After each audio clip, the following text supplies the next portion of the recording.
Muito boa tarde, Fabiano, Juliana, boa tarde para todo mundo que acompanha a programação do Canal do Boi. Desde então, com o respiro da exposição 2017. 83 anos de exposição internacional das raças zebuínas. Nós falamos direto do Parque Fernando Costa, em Uberaba, Minas Gerais. A exposição será aberta oficialmente amanhã, às 10 horas da manhã. Ainda a expectativa se vem ou não o presidente da República, Michel Temer. Até agora, o cerimonial do Palácio do Planalto, bem como a segurança do presidente, não chegaram ao Parque de Exposições, então há um suspense, vem ou não o presidente. De qualquer forma, será aberta, o ministro da Agricultura, Blairo Maggi, deverá estar presente, governadores de estado e autoridades políticas e do agronegócio em esferas estaduais e também federal, amanhã aqui nessa abertura. Fabiano, o clima aqui é dos melhores. E esse clima é um contraste a tudo aquilo que nós estamos vivendo, além de 2, 3 anos difíceis da nossa economia, este ano ainda 2 bombas que caíram no colo do produtor rural. Primeiro, a Operação Carne Fraca. E segundo, agora a cobrança do Fundo Rural, que estava suspensa desde 2011, e o Supremo Tribunal Federal, numa decisão muito apertada, 6 votos a 5, considerou essa contribuição previdenciária, a cobrança dela, legal, constitucional. Isso tem sido motivo de muitas reclamações. Neste momento, Fabiano, está acontecendo pela primeira vez, acredito que no Brasil, não só nesta exposição, uma reunião da CNA, Confederação da Agricultura e Pecuária do Brasil, com os presidentes de todas as federações estaduais de agricultura e pecuária. Uma reunião a portas fechadas, até agora há pouco estávamos lá, nossa equipe está na sede da ABCZ para acompanhar e fazer imagens dessa reunião, não conseguimos entrar até esse momento.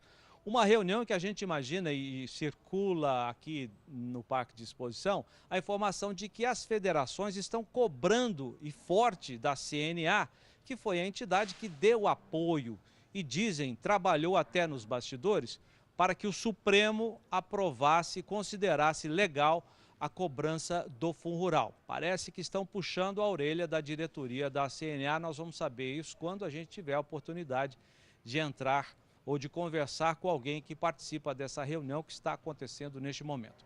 Mas, Fabiano, pela primeira vez nesta história da Expo Zebu, nós temos o tema integração, agricultura e pecuária nesse evento. Eu vou conversar com o consultor da diretoria da BCZ, o João Gilberto Bento, está aqui conosco, vai explicar por que a escolha desse tema e o que nós teremos aqui no Parque de Exposições, Bento, alusivo a esse tema, integração, agricultura e pecuária. Chega mais aqui, por gentileza. Obrigado. Ô Jorge, a ABCZ, primeiro bom dia a todos. A ABCZ abraça um dos principais desafios que a pecuária brasileira tem pela frente.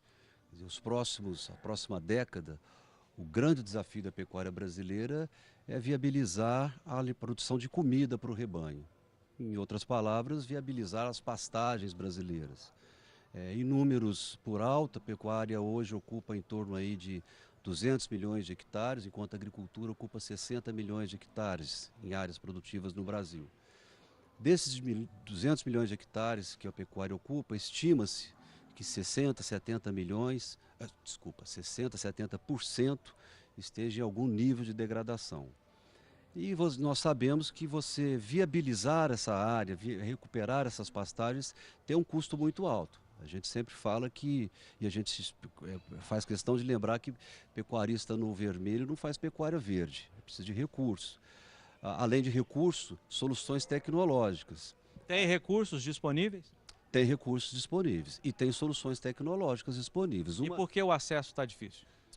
Principalmente porque o pecuarista, tradicionalmente, historicamente, não tem buscado recurso em banco. Quem hoje vai a banco buscar recurso para fazer agronegócio, para produzir, é o agricultor.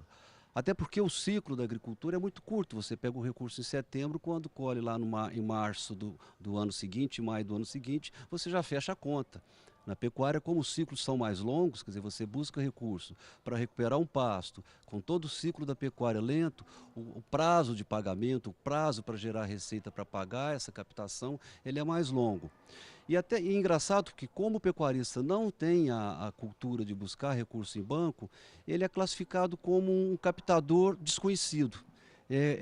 A gente sempre brinca porque ele está naquela situação de um recém-formado que não consegue emprego porque não tem experiência e não tem experiência porque não consegue emprego. Então, na hora que ele vai ao banco, solicita recursos para fazer a recuperação da pastagem, o banco dificulta a liberação do recurso porque ele não tem um histórico no banco. Uma das soluções preconizadas pela Embrapa já há algum tempo é exatamente o sistema de integração, seja o sistema integração lavoura-pecuária ou lavoura-pecuária-floresta. A ABCZ, já há algum tempo, através da instância Orestes Prata Tibério Júnior, implantou esse sistema já há 7 anos, vem desenvolvendo durante as Exposebus a apresentação desses sistemas, não como tema da Exposebu, mas como uma área demonstrativa. E percebemos esse ano que esse tema já vem sendo falado, foi muito preconizado no ano passado, e que seria importante a ABCZ assumir esse tema. Para quê? Para divulgar esse tema, para debater esse tema, descobrir aonde estão os entraves para que a gente torne essa solução, massifique mais essa solução, principalmente no âmbito do médio pecuarista, porque o grande, ele tem condição de recuperar o pasto, ele se autofinancia, o pequeno ali via recurso de Pronaf, também tem condições mais favoráveis, mas o médio pecuarista, que a grande maioria da pecuária brasileira, ela ressente de recurso e de condições. Tem se falado muito em parcerias. Esse pecuarista que não consegue financiar a integração, ele tem chamado agricultores profissionais que já têm máquinas, já têm toda a tecnologia para ocupar áreas dentro da fazenda e fazer a agricultura em ciclos. Colhe-se o grão, planta-se o capim, produz-se a carne e depois volta tudo para a agricultura. Interessante você citar essa solução, porque foi preconizada há 40 anos aqui em Uberaba, coincidentemente, nas bolsas de parceria, né, do nosso amigo Zé Humberto Guimarães, enfim. E na época era do Banco do Brasil. Do Brasil.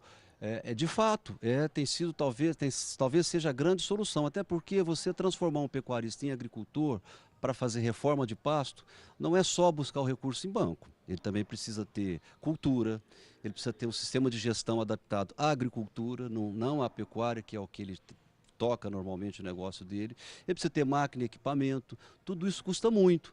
Então, talvez uma das grandes soluções seja, de fato, buscar parcerias com os agricultores. Você vai separando a fazenda em talhões, vai recuperando talhões ano a ano, é devolvida essa área para ele no 3º ou 4º ano, ele inclusive recebe uma porcentagem daquela produção e assim ele vai recuperando a propriedade dele. E inclusive vai aprendendo a ser um pouco agricultor também. Né? O importante é que o pecuarista aproveite a área dele e faça ela produzir ao máximo. Mantenha a atividade dele como pecuarista, mas aproveite ao máximo. Mas para isso ele precisa tanto de cultura, de recursos, de equipamento. Tá certo. Este é o João Gilberto Bento, consultor da diretoria da ABCZ, explicando porque pela primeira vez a entidade escolhe como tema da Exposebu a integração da agricultura com a pecuária. Obrigado, Bento. Obrigado a vocês e nós estamos, como você falou, começando a Exposebu amanhã.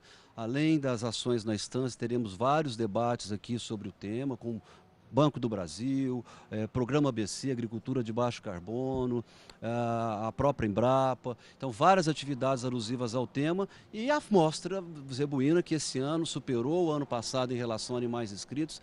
Como você bem disse, a feira está muito boa, a energia é excelente. Estamos muito otimistas com o sucesso da Exposebu esse ano. Muito obrigado, Bento. Ô Fabiano, Juliana, essas imagens que nós vimos agora, durante a conversa com o João Gilberto Bento, são de animais que estão caminhando em direção ao pavilhão da pesagem dos animais. É um dos requisitos para participar dos julgamentos que começam no domingo.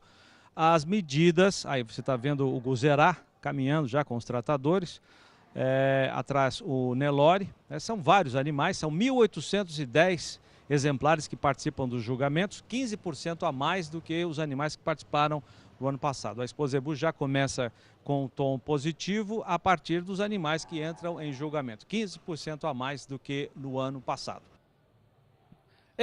O Fabiano Reis, o nosso companheiro lá, está no Centro TV, apresentador do Agricultura BR, quer que você fale sobre as cadeias produtivas, a interação dessas cadeias dentro desse sistema de integração. Olha, na verdade é um ganha-ganha. Nós estamos falando da agricultura, eh, aumentar a produção de grãos. Nós também falamos, e você na conversa antes citou, bom, também tem o inverso, o agricultor também fazendo pecuária, isso também é uma realidade. Nós sabemos que hoje, com o plantio direto, o agricultor planta a braquiária, uma delas é a rosisiense, para no período da seca fazer palha e depois, posteriormente, fazer o plantio direto, e ele acaba aproveitando para fazer pecuária também. Então, nós também, o ILPF também garante ao agricultor se tornar um pouco pecuarista. Nós falamos de ILP, dentro da cadeia nós temos também o F, que é a Integração Lavoura, Pecuária e Floresta. Infelizmente, no momento, o preço da madeira não está tão competitivo, mas no momento em que esse processo foi startado há 6, 7 anos atrás, quando você fazia o sistema completo, que era a integração lavoura, pecuária e floresta, você chegava a gerar por hectare em torno de 12 mil reais por hectare num corte de 6 anos, que dividido em 6 anos dava 2 mil por ano. Ou seja, é extremamente competitivo, é extremamente interessante para a pecuária. E você tem várias opções, além de eucalipto, ninho, tecno, mogno africano. Ou seja, é transformar a propriedade de pecuária, a plataforma dessa propriedade, na opção de produzir vários outros produtos, além de só pecuária. Então você, obviamente, amplia a cadeia. E amplia também a cadeia de máquinas, equipamentos, porque você passa, o pecuarista passa a ser um usuário também de máquinas, é um ganha-ganha, todos ganham. Você produz mais produtividade, diminui a necessidade de ampliação de novas áreas. Para a questão de gás de efeito estufa, é uma solução fenomenal, porque pasto bem manejado, nós sabemos, chega a sequestrar até 2 toneladas de carbono por hectare ano, ainda tem a madeira, o carbono sequestrado na madeira. Então o processo é extremamente interessante. A dificuldade no momento é o processo de implantação, é como essa implantação vai se desenvolver. Você falou uma coisa importante, que são as parcerias, que provavelmente serão um dos grandes alavancadores desse processo. Mas também o pecuarista vai aprendendo devagarzinho a fazer agricultura e tem certeza que vai ser uma das grandes soluções, porque genética nós temos agora que pensar na alimentação do rebanho. Pois é, Fabiano, é cada vez mais forte esse apelo, não dá para exercer uma atividade sozinha, a não ser que seja altamente profissionalizada, altamente tecnificada, e aí sim é possível até se pensar numa atividade isolada. O consórcio é o apelo cada vez mais forte, seja para o grande, para o médio, para o pequeno produtor. Tá certo, muito obrigado, estamos à disposição aqui. Vamos conversar mais vezes com o João Gilberto Bento, afinal de contas estamos começando a nossa cobertura desta Exposebu 2017.